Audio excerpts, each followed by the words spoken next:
નમસ્કાર, હું છું રીના, આપ જોઈ રહ્યા છો ટુડે ગુજરાતી ન્યૂઝ. બનાસકાંઠા માટે માઠા સમાચાર છે. જગતના તાતના જીવ તાળવે ચોંટી ગયા છે. સમગ્ર જિલ્લામાં ભર ઉનાળે ચોમાસા જેવો માહોલ સર્જાયો છે. 2 દિવસથી દિવસભર વાદળછાયું વાતાવરણ અને તાપમાનમાં ઘટાડો થયો છે. જો કે લોકોને ગરમીથી રાહત મળી છે, પરંતુ ખેડૂત ચિંતિત છે.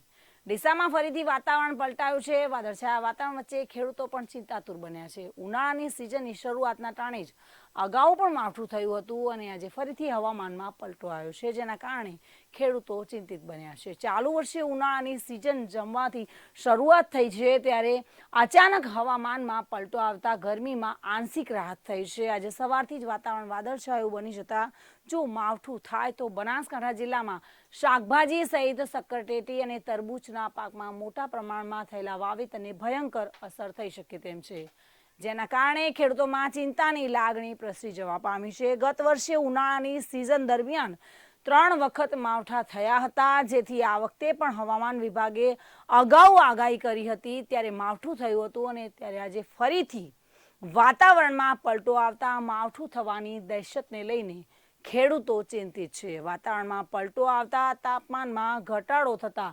લોકોની ગરમીમાં આંશિક રાહત થઈ છે, પરંતુ ખેડૂતોના જીવ પડીકે બંધાયા છે. નમસ્કાર.